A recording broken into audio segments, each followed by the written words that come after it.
À partir de quel verset déjà? Nous allons voir dans le verset 1 d'abord, Apocalypse 9, 1 jusqu'au 1 et 2. Et nous verrons la fin après. Donc à partir du verset 1, le cinquième ange sonna de la trompette, et je vis une étoile qui était tombée du ciel sur la terre. La clé du puits de l'abîme lui fut donnée. Et elle ouvrit le puits de l'abîme, et il monta du puits une fumée, comme la fumée d'une grande fournaise. Et le soleil et l'air furent obscurcis par la fumée du puits. Verset 3. De la fumée sortirent des sauterelles qui se répandirent sur la terre, et il leur fut donné un pouvoir comme le pouvoir qu'ont les scorpions de la terre, et etc. Mais nous allons en rester là. Ici, donc, on voit bien qu'il y a une étoile qui est tombée du ciel sur la terre.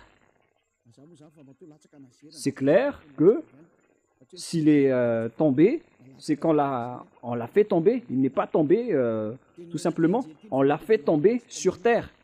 La clé du puits de l'abîme lui fut donnée à cet ange. Et elle ouvrit le puits de l'abîme. On parle de l'endroit où brûlent les diables et les satans en enfer. Donc, ils ont déjà été jetés dans cet endroit, dans l'abîme, où sont destinés les diables et les satans qui ont été déjà déchus par le Père Yahva et Yahweh. Et cet ange qui prend la forme d'une étoile, apparemment et visiblement, c'est lui qui dirige toutes les bêtes dans cet abîme. Et nous allons lire au verset 10 et 11. Elle avait des queues semblables à des scorpions et des aiguillons. On parle ici de la bête qui sort de l'abîme, mais on ne va pas rentrer en détail. On verra qu'elle va frapper la terre. Et c'est dans leur queue qui était le pouvoir de faire du mal aux hommes pendant 5 mois. Elle avait sur elle comme roi l'ange de l'abîme. Donc cette bête, cet ange va diriger ces bêtes nommées en hébreu Abaddon et en grec Apollyon. Cet ange, donc, c'est clair que c'est une étoile. Et selon la Sainte Écriture, l'étoile s'agit d'un extraterrestre, un ange qui est tombé à terre. Et on vient donc de parler de l'étoile qui ira après, selon le livre juif, selon le Sefer Torah, ancien ou récent, ils parlent tous d'extraterrestres. D'ailleurs, il y a des bons extraterrestres et des mauvais extraterrestres, mais tous ceux qui sont sur votre terre, ce sont les mauvais extraterrestres. Mais les vrais extraterrestres, ce sont des êtres qui n'habitent pas sur cette terre. Ils habitent en dehors de la terre. Et lorsqu'ils viennent sur terre, ils deviennent des extraterrestres, comme des invités qui arrivent sur cette terre, car ils n'habitent pas du tout sur cette terre. Ils habitent ailleurs, les extraterrestres. Et on parle ici des extraterrestres qui sont les anges traîtres. C'est pourquoi on parle des noms d'Abaddon et d'Apollyon.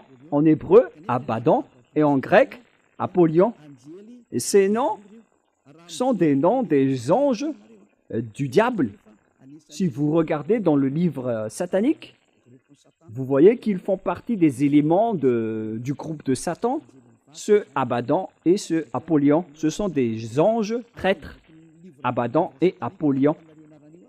Vous pouvez les trouver, ces noms, dans le livre satanique. Ce sont des éléments de l'ouné, de la bête, du dragon qui va frapper et travailler à la fin des temps.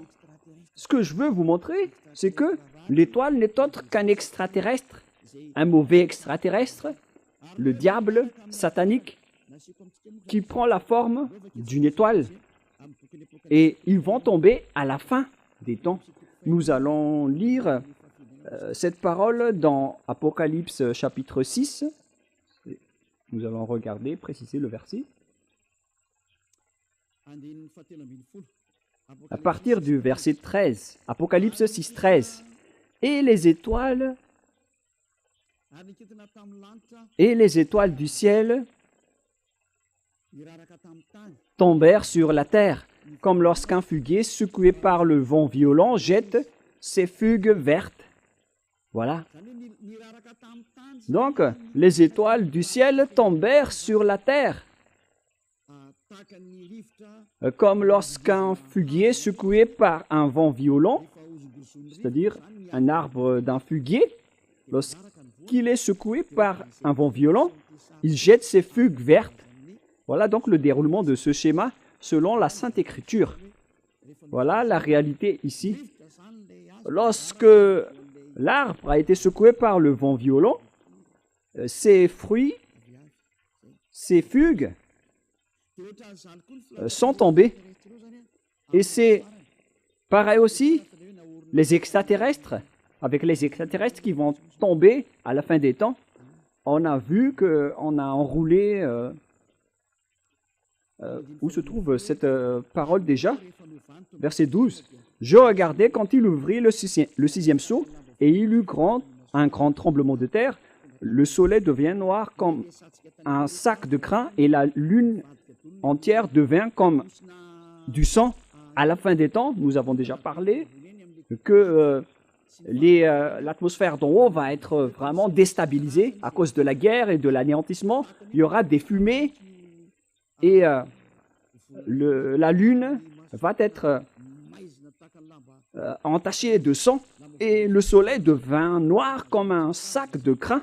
Voilà ce qu'on pourrait voir.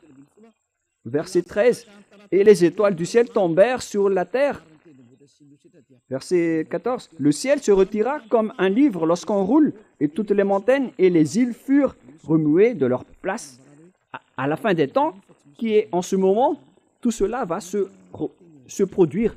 Et il y a des gens ridicules qui disent que la fin du monde n'existe pas. Ce sont des envoyés du diable. Les gens qui disent aussi que la dernière guerre mondiale n'existe pas.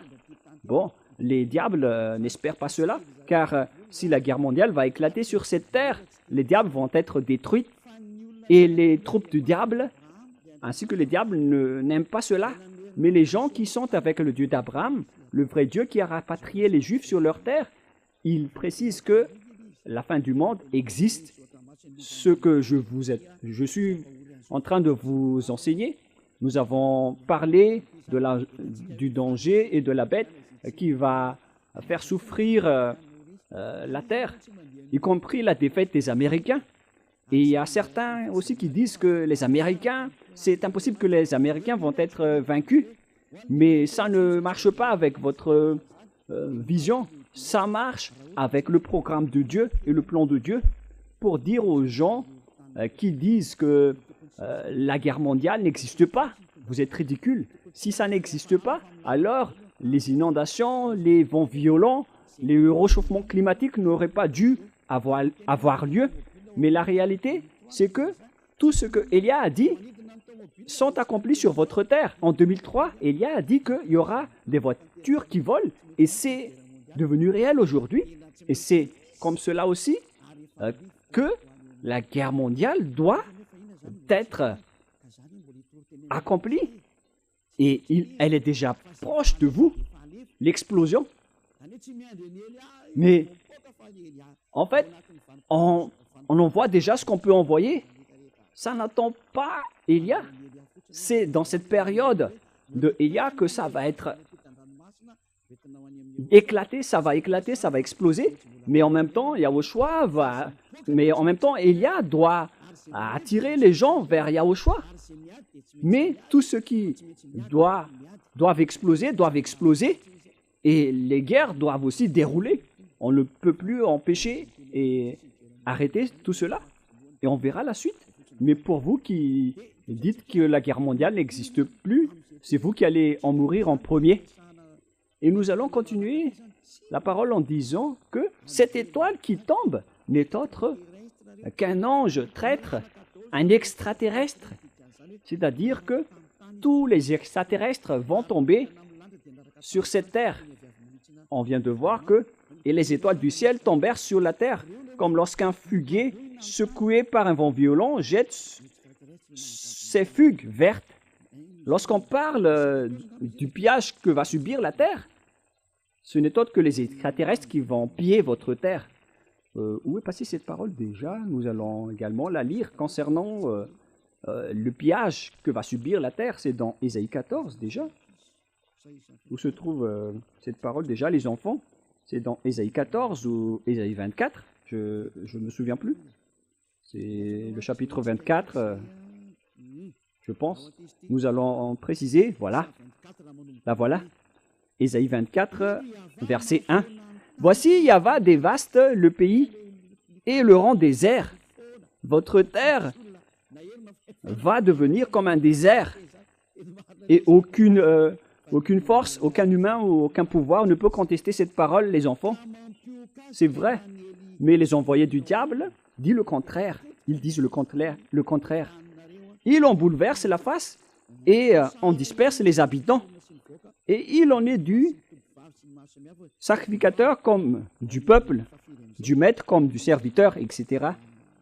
Et maintenant, à partir au verset 3, le pays est dévasté, livré au pillage. La voilà. Les habitants vont être pillés et rendus en esclaves. La terre va être attaquée. On va piller la terre. Et la terre va être vraiment dévastée et rendue désert. On parle du monde entier, hein, car Yahva l'a décrété. Le pays est triste, épuisé. Les habitants sont abattus. On parle ici des habitants du monde entier. On ne parle pas seulement d'Israël. C'est le monde entier qui va être attaqué par ce grand danger et cette grande difficulté. Et après, nous allons voir où va ce problème, car on vient de voir que les étoiles qui tombent sont des extraterrestres. Dans Ésaïe 14, nous allons suivre les paroles des prophètes. Nous allons rappeler toutes les paroles qui prouvent la vérité de cette déclaration. Dans Ésaïe 14, quel verset déjà? 14, 12. Allons-y. Ésaïe 14, 12.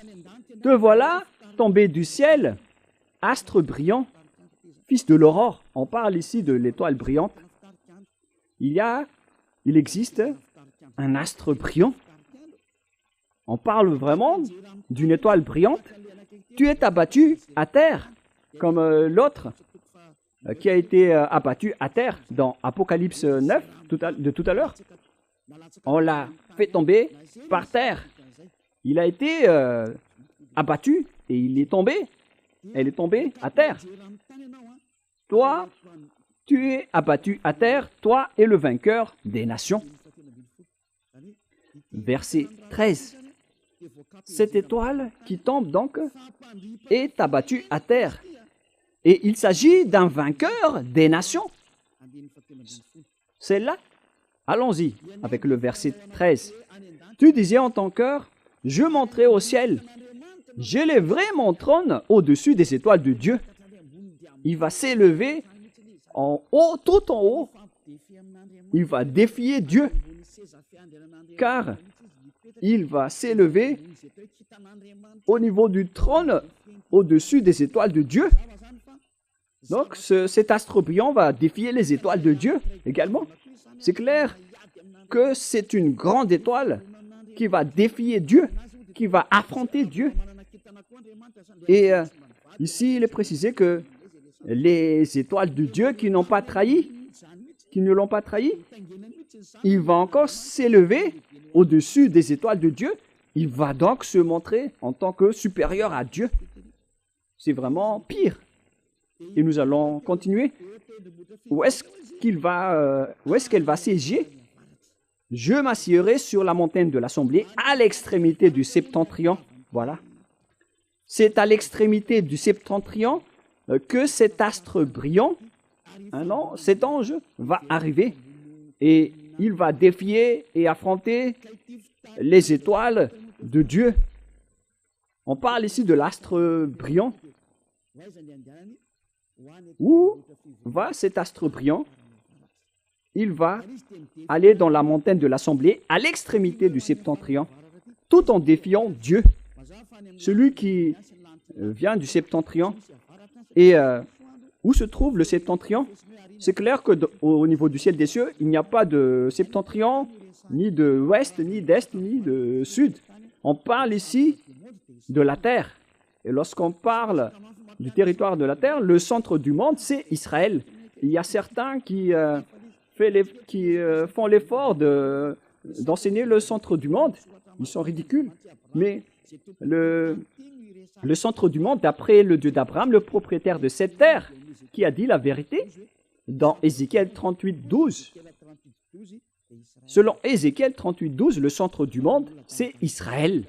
Mais ce sont les gens qui ont des mentalités folles qui disent qu'il existe d'autres centres du monde, mais on ne rentre pas en détail.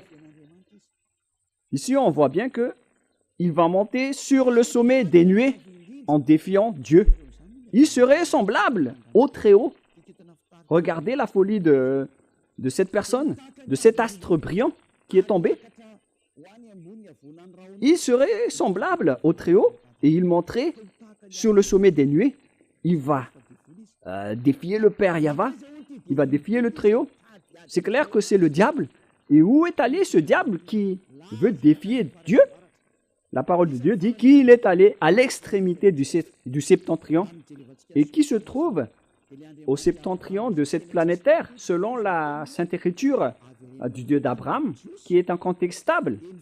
Car lorsqu'il a dit qu'il faut rapatrier les Juifs dans leur terre, alors les Juifs ont bien été rapatriés dans leur terre et personne n'a pu contester cela jusqu'à aujourd'hui. Mais la parole évolue car on va également attaquer les Juifs, d'après la parole de Élia. Viendra le moment où vous allez être attaqués par... vous allez être attaqués, les Juifs. Vous êtes fous de dépendre des Américains au lieu de dépendre du Dieu d'Abraham, le Dieu de vos ancêtres. Le Dieu de vos ancêtres, c'est Yahva. Et toutes ces paroles sont incontestables. Toutes ces paroles sont accomplies. Personne n'a pu y échapper. Et s'il a dit que les Iraniens et les Russes vont vous frapper, selon Ézéchiel 38, pourquoi vous osez les attaquer? À cause de l'encouragement des Américains?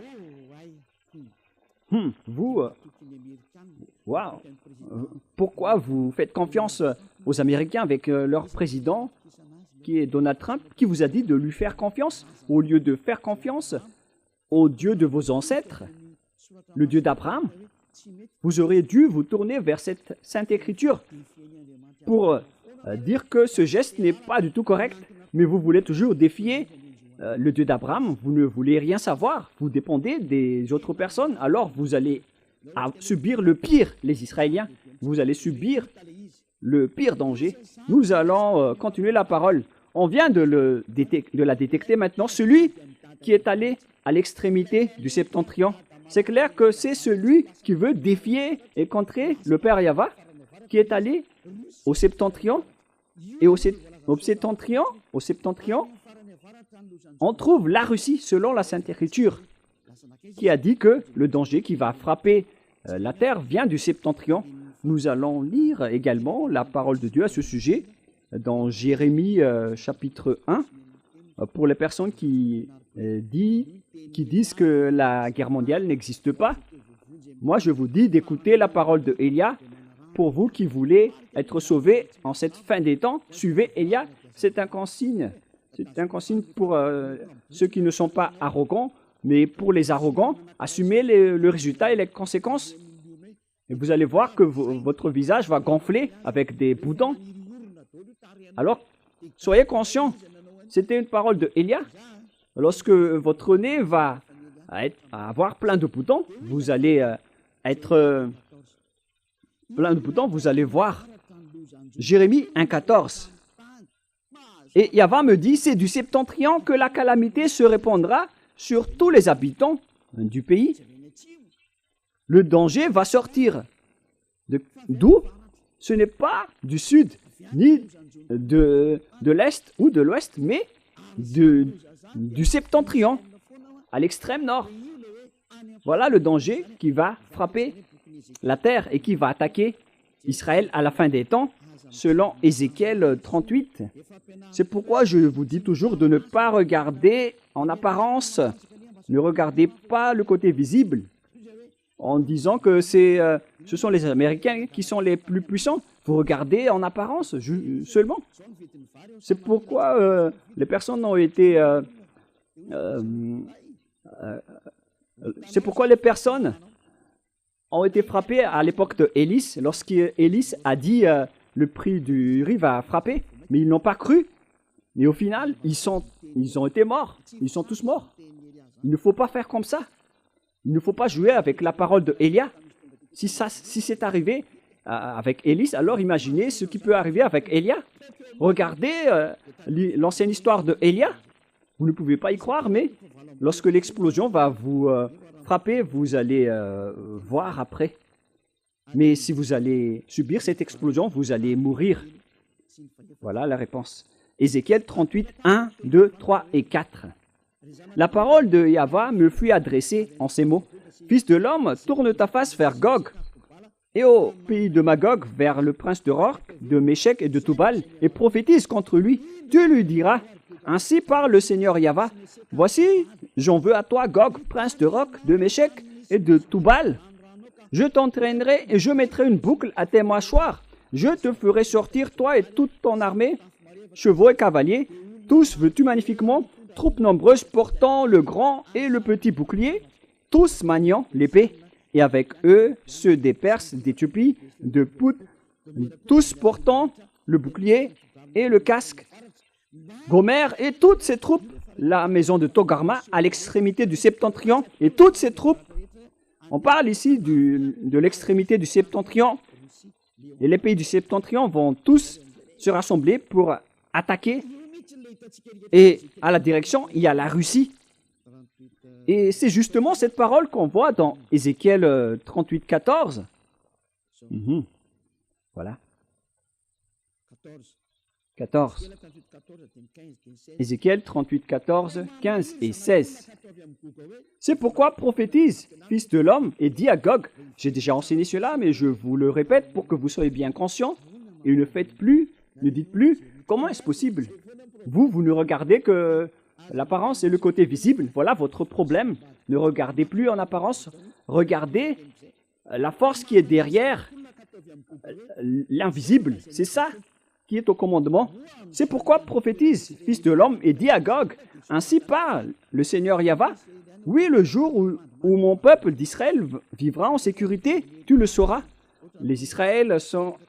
on dirait que les Israéliens sont tranquilles, ils sont protégés par les Américains. Il y a des moments où ils sont calmes avec le reste du monde.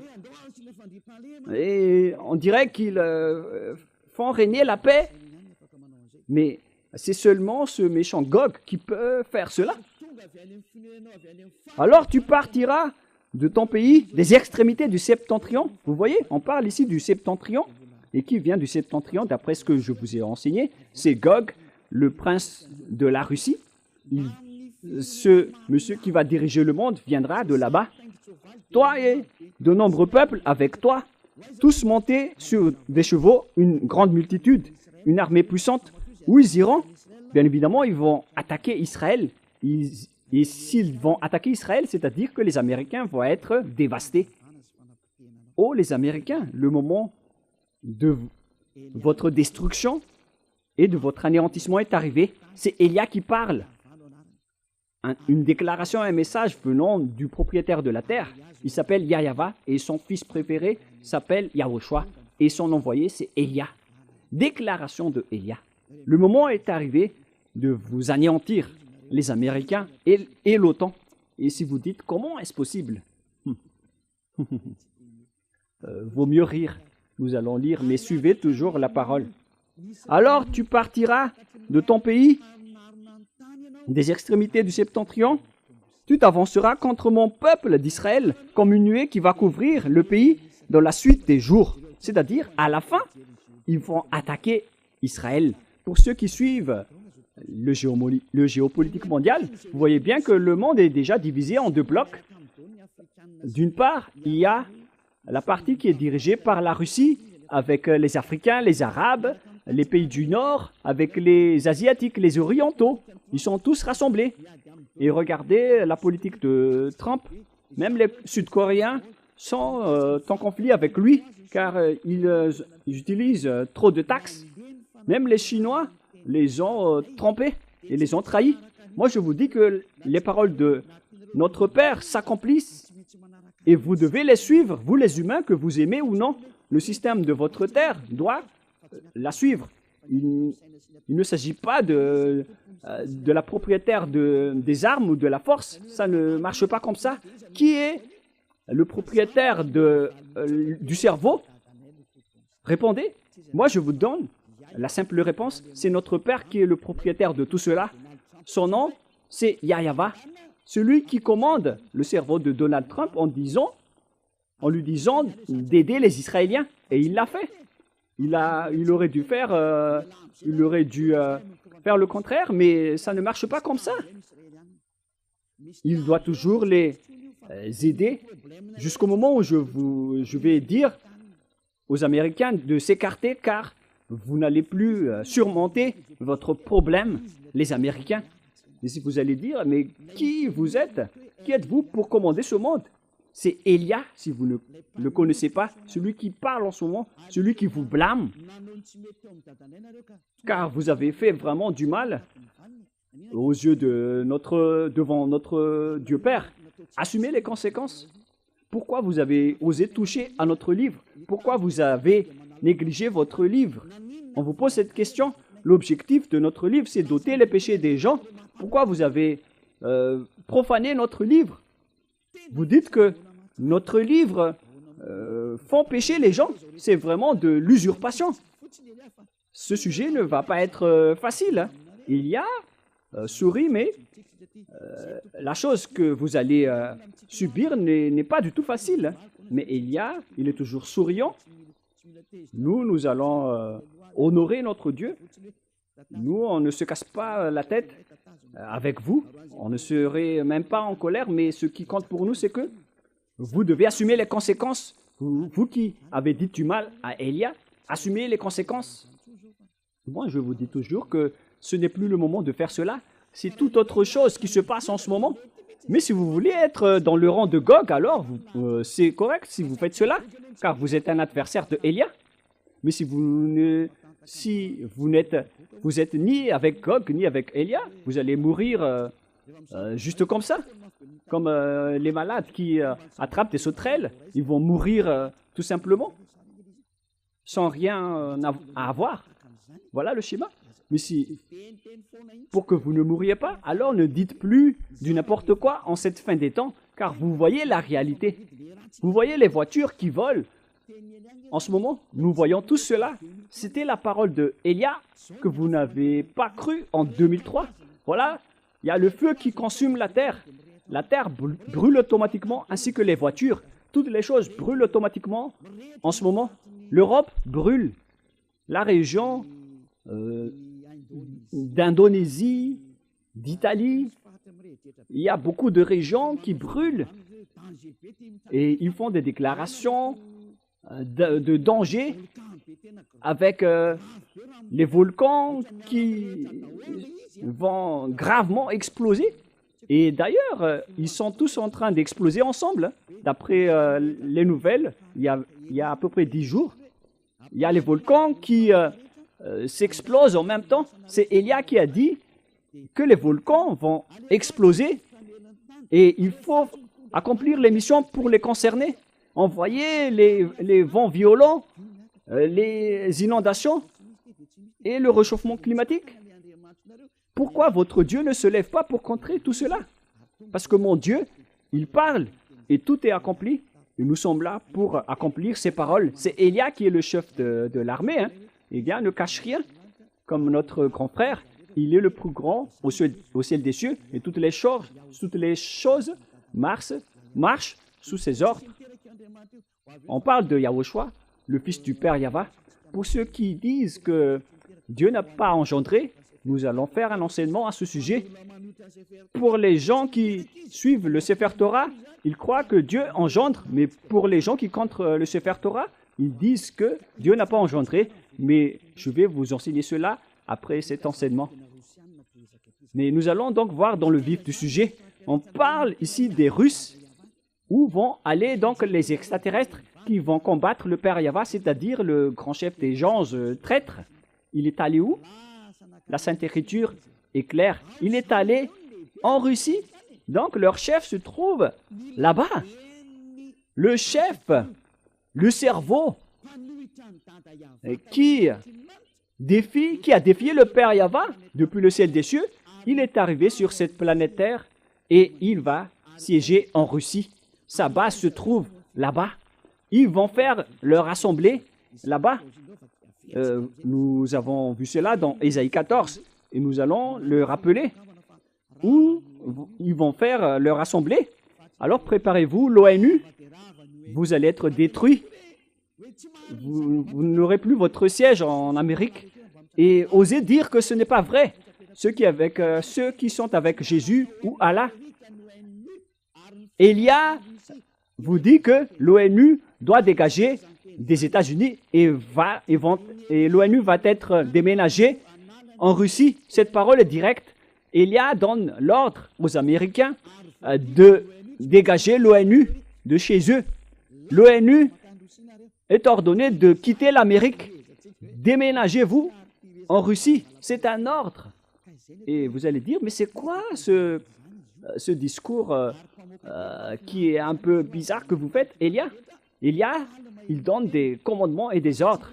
Et les gens qui iront au ciel des cieux, ils sont contents d'écouter sa parole. Mais les gens qui iront en enfer, ils sont en colère et énervés en écoutant sa parole. C'est comme ça qu'on distingue les gens qui iront au ciel des cieux et ceux qui iront en enfer. Et si vous dites, mais de quel culot? Car les Américains sont une superpuissance en ce moment.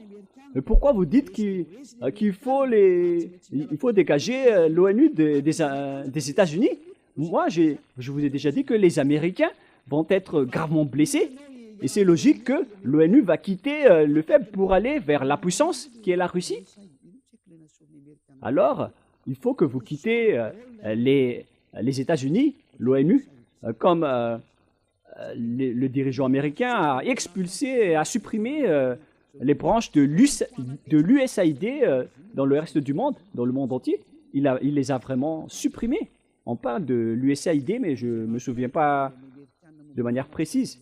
Donc, toutes les branches financières en partenariat avec les Américains, ils les ont tous supprimées, y compris ceux qui sont à Madagascar. Ils les ont tous supprimés, car les Américains ont un problème que vous ne voyez pas.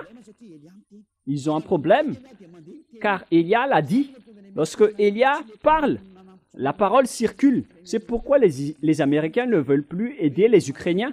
Ils en avaient marre avec le président Donald Trump. Il a dit que vous avez gaspillé les armes. Et c'est ridicule. Parce que maintenant, il a recommencé à ravitailler l'Ukraine en armement, car Poutine a bombardé les Ukraines. Et Donald Trump ne sait plus quoi faire. Car le président ukrainien Zelensky a appelé au secours. Pourquoi vous n'allez pas réagir avec tout cela? Et après, Donald Trump était triste pour eux. Et même si ça ne vient pas de son cœur, il les a aidés. Lui aussi, il veut avoir le prix Nobel de la paix. Et il fait cela, Donald Trump. Mais Poutine ne veut rien savoir. Il continue à bombarder les Ukrainiens. Et ils ne savent plus quoi faire. Mais pour nous, ce qui compte, c'est l'accomplissement de notre parole, la parole du Père Yahva et de notre Yahushua. Voilà donc le déroulement de l'histoire en général. Et donc, si cet extraterrestre est allé vers l'extrémité du septentrion, l'astre brillant, il va attirer quoi? Après, nous allons lire dans Ésaïe 14.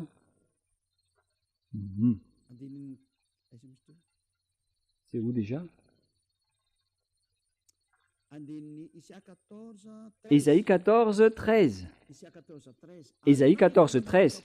Tu disais en ton cœur, je monterai au ciel, j'élèverai mon trône au-dessus des étoiles de Dieu, je m'assiérai sur la montagne de l'assemblée, à l'extrémité du septentrion. Voilà. Il va siéger à l'extrémité du septentrion en Russie. Il va implanter un grand palais en Russie. L'histoire va se transformer après l'arrivée de Gog. Gog est arrivé, l'astre brillant, le dieu qui a défié le père Yahva, et il va siéger en Russie. La question qui se pose, qui a donné la technologie aux Américains et aux Russes, qui sont les plus grands, avec la création des bombes nucléaires, des bombes atomiques et tous les autres armements, jusqu'aux technologies des avions invisibles. Un avion qui vole presque invisiblement. Il y a un terme qui le décrit, mais j'ai oublié. Mais lorsqu'il se déplace, on le voit presque pas. Voilà. Voilà. C'est un avion furtif. Voilà l'appellation. Lorsqu'il vole, il est en vol, il est presque invisible, il est indétectable par les yeux et par les radars alors qu'il vole au-dessus de votre tête. On parle d'un appareil, d'un avion furtif. Voilà, à peu près comme cela. D'où viennent toutes ces technologies? Qui a donné tout cela? Voilà ce que je vous ai parlé. Ce sont les extraterrestres qui ont donné tout cela. Nous allons rappeler un peu l'histoire. Voilà le déroulement de cette chose. Même les dirigeants et les présidents américains ou russes ne le savent pas. Je vais vous les dévoiler. Si vous ne les avez pas dans vos archives, je vais vous les raconter. Voilà le schéma. Les extraterrestres ont fait un accord avec les humains, avec Louné, leur président, le plus grand des diables. Il s'appelle Louné.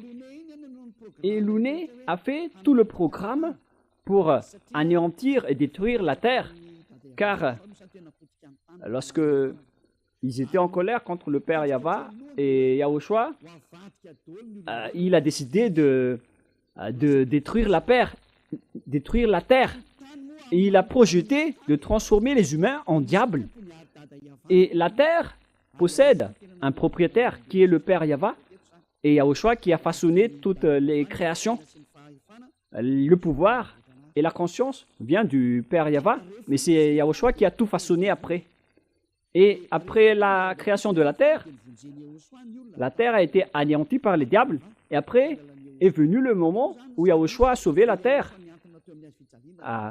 Et le père Yahva l'a accepté. Lorsque Yahushua a été crucifié, les gens ont été restaurés auprès du père Yahva. Mais les imbéciles, les méchants de diable n'ont pas accepté. Ce ne sont que des assassins. Et voilà. Ils ont tout fait pour tromper tous les humains pour qu'aucun d'eux ne soit sauvé. Par exemple, si vous allez à l'église, vous cherchez les moyens pour que vous ne serez plus pécheurs. Car Dieu a dit qu'il n'écoute pas les pécheurs, alors que toutes les églises que vous fréquentez, ce sont toutes des églises qui n'ôtent pas les péchés et qui produisent, au contraire, des péchés. Plus vous fréquentez ces églises, plus vous faites du mal. C'est de la réalité. Pourquoi tout ça est arrivé? C'est à cause du plan du diable, le plan de Louné. On vous incite de prier, mais vous n'êtes pas du tout ôté de vos péchés. On vous a trompé. Et une fois que Élia est arrivé pour vous prêcher la vérité, aucun de vous ne veut m'écouter. Alors que vous voyez bien votre objectif avec moi. Quel est votre objectif? C'est d'être ôté de vos péchés.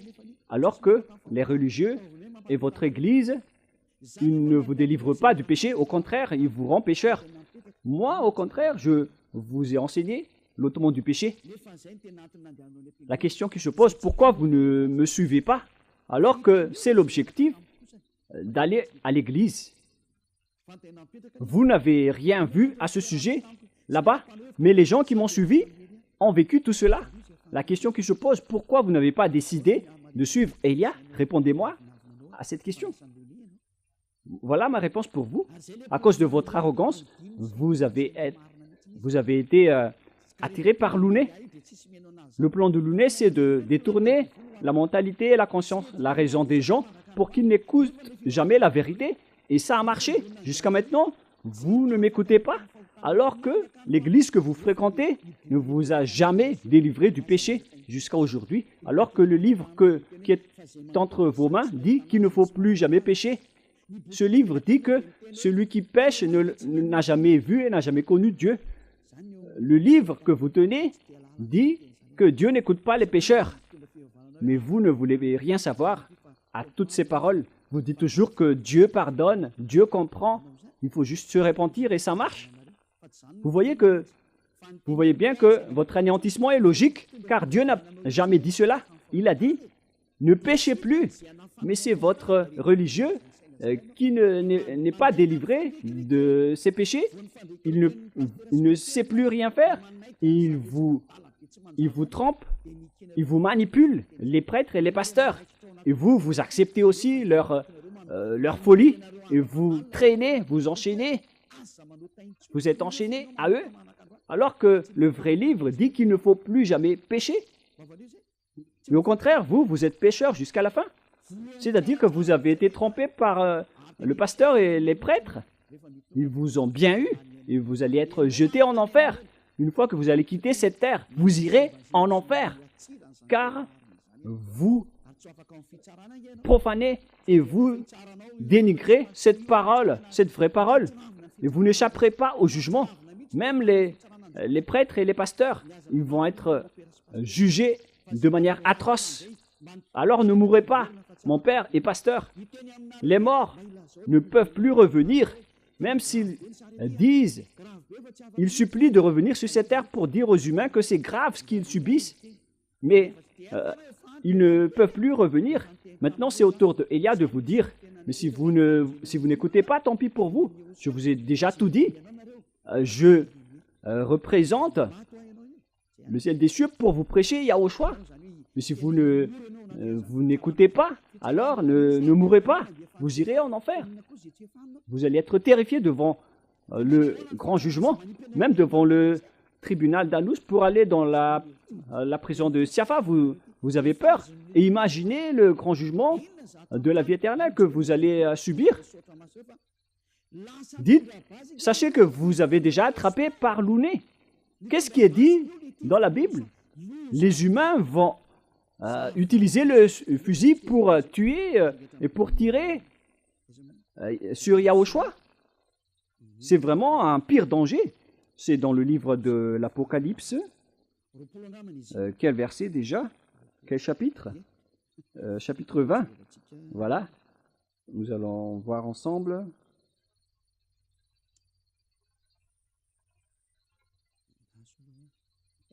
Patientez un tout petit peu. Où se trouve cette parole déjà? Est-ce que, par hasard, ce n'est pas dans le chapitre 20, la parole qui parle du cheval? Patientez un peu.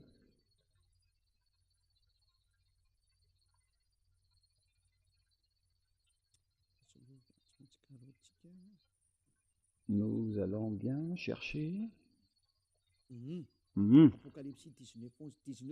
Apocalypse 19, 11. C'est le chapitre 19. Apocalypse 19.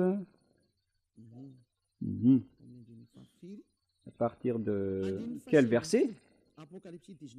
Apocalypse 19, 19. Ici, on voit Yahushua qui est monté sur le cheval blanc. Apocalypse 19, 11. Puis je vis le ciel ouvert, et voici parut un cheval blanc. Celui qui le montait s'appelle fidèle et véritable, et il juge et combat avec justice. Celui qui le montait s'appelle fidèle et véritable, et il juge et combat avec justice. Ses yeux étaient comme une flamme de feu. Sur sa tête étaient plusieurs diadèmes. Il avait un nom écrit comme personne ne connaît, si ce n'est lui-même. Il était revêtu d'un vêtement teint de sang. Son nom est la parole de Dieu. La parole de Dieu n'est autre que Yahushua. Au commencement, La parole était Dieu. C'est dans Jean, chapitre 1 et 2. Vous pouvez lire cette parole. Je vous ai déjà dit que c'est dans Jean 1 et 2. Au commencement était la parole, et la parole était avec Dieu, et la parole était Dieu, et elle était au commencement avec Dieu. Et dans le verset 14, on parle que la parole a été faite chair, et on parle ici de Yahushua.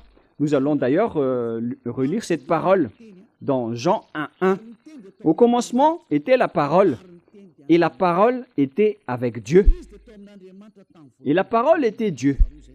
Et dans le verset 2, elle était au commencement avec Dieu. Verset 3, toutes choses ont été faites par elle, et rien de ce qui a été fait n'a été fait sans elle. Verset 14 maintenant. On parle ici de la parole qui a été faite chair. Verset 14, nous allons lire ensemble. Et la parole a été faite chair, et elle a habité parmi nous. On parle ici de Yahushua. Et donc la parole de Dieu, dans Apocalypse 19, verset 11, ce n'est autre que Yahushua, bien évidemment. Nous allons maintenant revenir vers l'Apocalypse 19. Apocalypse 19, 11, selon la parole de Dieu. Puis je vis le ciel ouvert, et voici parut un cheval blanc. Celui qui le montait s'appelle fidèle et véritable, et il juge et combat avec justice, etc. Voilà la parole de Dieu. Verset 13. Et il était revêtu d'un vêtement teint de sang. Son nom est la parole de Dieu. Son nom est la parole de Dieu, alors que la parole de Dieu n'est autre que Yahushua, celui qui montait le cheval blanc. Le cheval blanc est déjà sorti, il est déjà en route, il continue à avancer. Nous allons lire aussi cette parole dans Apocalypse chapitre 6. Il est déjà sorti, il est en route et il continue sa route. Apocalypse 6, 2, car on vient de parler du cheval blanc et Elia va vous raconter tout à ce sujet. Apocalypse 6, 2. Je regardai et voici parut un cheval blanc. Celui qui les montait avait un arc, une corolle lui fut donnée et il partit en vainqueur et pour vaincre. Ce n'est autre que Yahushua, celui qui est déjà sorti. Il a déjà vaincu, il va encore vaincre. Yahushua est déjà sorti et maintenant, tous ses envoyés accomplissent sa parole. Gloire au Père Yahva et gloire également à notre cher Yahushua. Gloire à ce grand Dieu tout-puissant. Apocalypse 19 maintenant. Qu'est-ce qui s'est passé? Qu'est-ce qui s'est passé? Il y aura encore une troisième explication concernant le sujet de la dernière grande guerre, le danger, le désastre que va subir la terre. Ça n'a pas été terminé avec la première et la deuxième partie. Il y aura encore une troisième en parlant de la bête dans la leçon suivante, si Yahushua nous le permet. Mais tout cela est merveilleux. Apocalypse 19, quel verset déjà, les enfants?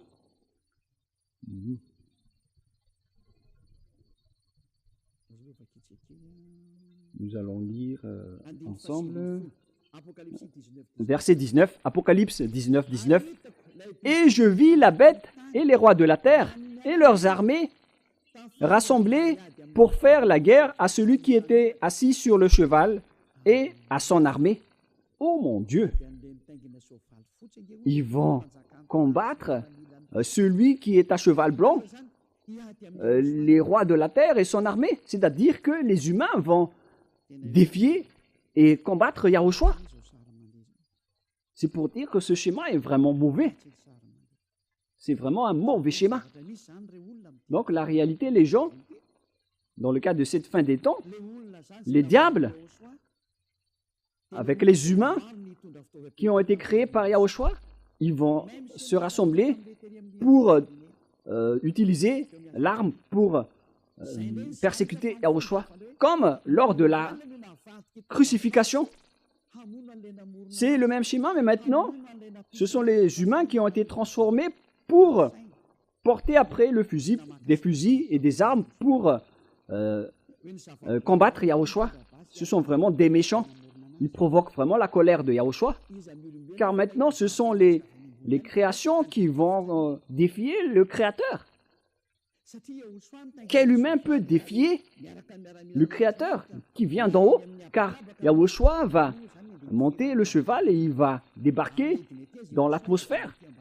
Et comment, en tant qu'humain, vous pouvez le tuer et le fusiller? Comment osez-vous le combattre? Mais cette mentalité est vraiment grave. Mais c'est quel genre de mentalité que les gens ont eu pour qu'ils osent fusiller leur créateur? La raison est simple. C'est pourquoi Élia est là. Je vais vous expliquer pourquoi Élia est venu. C'est pour préparer toutes ces choses. Élia est arrivé pour préparer le retour de Yahushua. C'était d'ailleurs mon rôle depuis le temps. C'est pour arranger toutes les choses. C'est pourquoi je vous dis que ce ne sont pas avec les forces des Américains. Ça ne marche pas comme ça. Ça marche avec tout ce qui est écrit. Élia est arrivé pour vous dire votre chemin. Mais ne dites pas du n'importe quoi en disant que ce sont les Américains et le pape qui est là, ou le pape qui est la bête. C'est Jésus qui a dit cela. Jésus n'a rien dit de vrai. Si Jésus a dit la vérité, vous aurez déjà dû être ôté de vos péchés. Mais si aucun de vous n'est ôté de vos péchés, sachez que c'est une parole du diable. Soyez conscients. Mais voilà la suite. Il y a la chose que Louné, le diable satanique, a fait, c'est de détourner la raison des humains. Et pour détourner la raison des humains, ils ont dû envoyer leurs envoyés pour transformer tous les humains en race diabolique, en race de diable. Voilà leur plan. Ils vont transformer les humains en bêtes pour qu'ils ne connaissent plus leur Dieu créateur. Ils ont transformé les humains. Et qu'est-ce qu'ils ont fait? Puisqu'ils ne pouvaient pas entrer sur votre planète Terre, surtout en cette fin des temps. La preuve, c'est que lorsqu'ils étaient entrés ici au commencement, le Dieu Père Yahva a envoyé le déluge. Lorsque les diables s'est accouplé avec les humains, et ils ont engendré des nymphilim. Le Père Yahva était gravement en colère. Il n'acceptait pas du tout. Et il a envoyé le déluge à l'époque. Et après, ils n'ont plus suivi ce schéma, car ils connaissent que le Père Yahva va être gravement en colère. Ils ont changé de plan. Ils ont dit aux humains de faire contrat avec eux en prenant un choix. Et les humains ont fait encore une fausse route avec ce plan des diables. Ils ont pris en premier les plus grands, les Américains et les Russes. Et après, les plus faibles, il y a les moins faibles, il y a les Français, les Anglais, les Allemands. Mais les plus grands, ce sont les Américains et les Russes.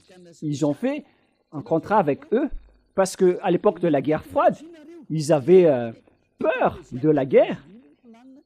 Alors, les diables les ont donné de la technologie. Mais ce qui est ridicule, c'est que le diable a donné la technologie à l'autre partie pour détruire l'autre partie. Alors que la technologie est la même. C'est vraiment grave. Hein? Mais le pire, c'est qu'ils ont cru, à condition, dans l'accord, que les diables vont faire des clonages ici. Ils vont transformer les humains. Ils vont développer le clonage. Ils vont détruire la race humaine. Et en contrepartie, dans le contrat, les humains vont être dotés de technologies, notamment les avions furtifs, les bombes atomiques, tout ce que vous voyez en ce moment en termes de technologie qui avance à grande vitesse. Ce qui est pire, c'est que les humains avancent dans les technologies qui contre Dieu en ce moment. C'est la preuve que la fin est là. La fin de votre histoire est arrivée. Vous faites du n'importe quoi. Pourquoi vous avez créé les intelligences artificielles? Vous êtes en train de défier le Père Yahva avec les intelligences artificielles. Vous prenez la place du Créateur. Moi, j'ai vu que les Chinois font jouer leurs robots au ballon, au football. Ce schéma n'est plus normal. Vous êtes en train de défier le Créateur, mais vous n'y arriverez jamais. Même Looney a cherché les moyens de le faire, mais il n'est jamais arrivé, car il ne peut jamais créer le souffle et l'esprit. Avec la chair, il peut réussir, mais Looney ne peut jamais créer le souffle de la vie et de l'esprit. C'est la spécialité seulement du Père Yahva. Mais il va résister, il va essayer de combattre jusqu'à la fin. Et au final, ils ont fait un accord avec les Américains, les Russes, en contrepartie des technologies. Les Américains et les Russes ont des technologies sophistiquées, mais ils font semblant de rien avoir. Et le pire, c'est que le président russe doit être attiré par ses mâchoires pour sortir. S'il ne voulait pas sortir, c'est que il a peur de mourir, mais s'il voulait sortir, il aurait déjà dû détruire rapidement les Américains. Ils sont rien devant les Russes, les Américains. Ils ne vont même pas durer une journée. Et moi, je vous dis que les Russes n'ont pas de grands armements. Leur arme a la dimension de ma main, comme vous pouvez le voir. Je vous dis au président américain Donald Trump que la dimension de l'arme russe, c'est comme celle-ci. Mais vous ne connaissez pas qu'est-ce qui se trouve dans la mallette de Poutine. Certains disent que c'est la télécommande des bombes atomiques. Ce n'est pas du tout le cas, mais c'est une arme qui a la dimension de ma main. Et comment ça marche? Moi, je vous dis tout simplement que les technologies des Américains viennent des extraterrestres. Voilà, en contrepartie. Et les technologies russes aussi viennent des extraterrestres, alors que le chef des extraterrestres se trouve en Russie. Vous êtes fous si vous allez dire que le subordonné va vaincre le grand chef, alors que le grand chef se trouve en Russie. Mais les subordonnés sont les Américains. Et la question se pose, après la guerre, qui va vaincre, le subordonné ou le grand chef? La réponse, c'est le grand chef qui doit vaincre. Parce que ça va être ridicule si le général va être vaincu par le lieutenant. C'est vraiment ridicule. C'est le général qui doit vaincre jusqu'à la fin, car il est le cerveau de toutes les stratégies. Et ce schéma est pareil. Lorsque la guerre va éclater, on doit voir où se trouve le grand chef. Le grand chef se trouve en Russie et non pas en Amérique. Voilà la réponse pour vous. Donc, les Américains ne vont jamais vaincre, quoi qu'ils fassent.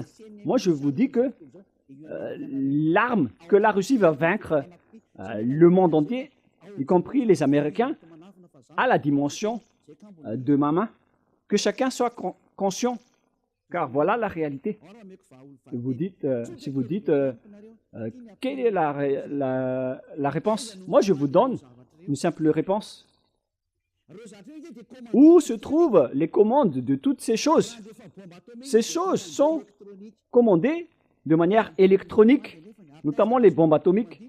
Alors, d'où viennent ces commandes? Elles viennent des extraterrestres. Et le chef des extraterrestres se trouve où? En Russie. Et mesurer après le pouvoir des Américains et mesurer aussi le pouvoir des Russes. La source vient toujours du grand chef, c'est-à-dire la Russie. C'est simple comme dire bonjour. Alors, où se trouve la source de ces armes? Ces armes viennent des extraterrestres. Donc, ils ont réussi car ils ont réussi à tromper les humains. Premièrement, la première tromperie, c'est avec les gens qui ne veulent pas se repentir pour être ôtés des péchés.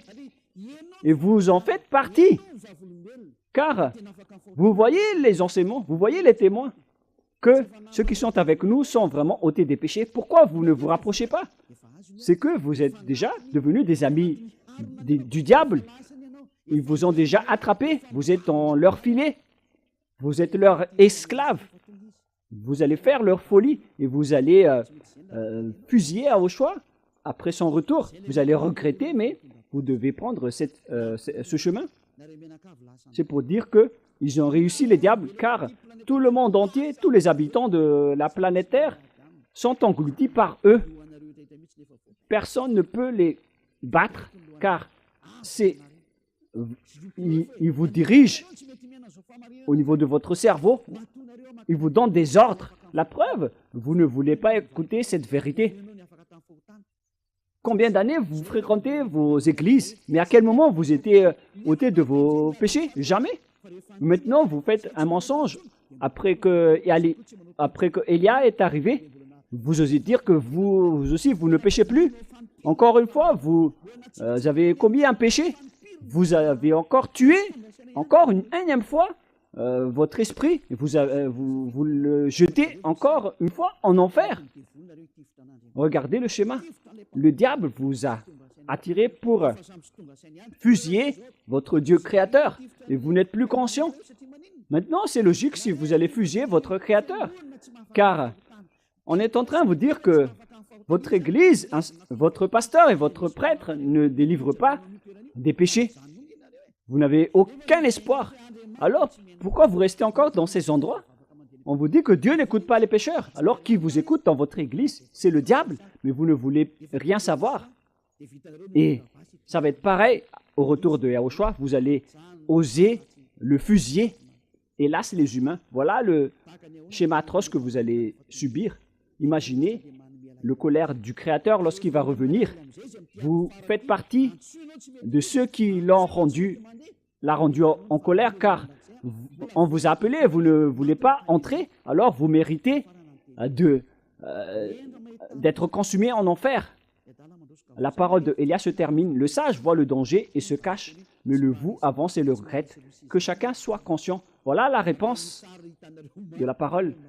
Les Américains ne vaincront jamais la Russie. Visiblement, on peut voir que c'est vrai, mais ce n'est pas du tout le cas. C'est pourquoi les Américains ne veulent pas défier la Russie. Ils font semblant de protéger les Ukrainiens, mais ils ne veulent jamais défier la Russie. Mais les humains ne connaissent rien de cette histoire. Vous êtes dépassés à ce sujet, alors que c'est la vérité du côté invisible. C'est pourquoi je vous dis, ne regardez pas le côté visible, regardez le côté invisible. Nous, on regarde du côté invisible et on vous partage, à vous les humains, ce qu'on peut vous partager. Élia vous partage cela. Mais tout ce qui nous concerne, on ne va jamais vous les partager, car la fin et l'anéantissement de la terre est déjà là. Tous ceux qui veulent écouter Élia, ils peuvent écouter, mais ceux qui ne veulent pas écouter, alors tant pis pour vous et assumez les conséquences. La parole se termine, mais cependant, je vous souhaite toujours le meilleur pour que vous vous rapprochiez de Yahushua. Sauvez votre esprit, ne le tuez plus, ne soyez plus arrogant. Prions ensemble. Merci, Père Yahva, pour cette parole. Merci pour ces messages, pour ces avertissements et ces corrections sur ceux qui vont arriver. Alors, où est-ce que vous allez choisir? Tu donnes encore les consignes et les conseils. Père Yahva, ce sont les dernières parties du salut. Il n'y a plus rien à recevoir, sauf ce qu'on peut encore sauver, Père Yahva. Gloire à toi. Faites en sorte que les personnes conscientes puissent écouter et soient revenues vers toi. Père Yahva, gloire éternelle à toi. On va accomplir ton programme et toutes tes paroles rapidement. Au nom de toi, Yahushua, je fais toutes ces paroles et toutes ces prières. Alléluia. Amen. Et donc, je vous souhaite à tous d'être bénis par Yahushua. À la prochaine. Au revoir tout le monde.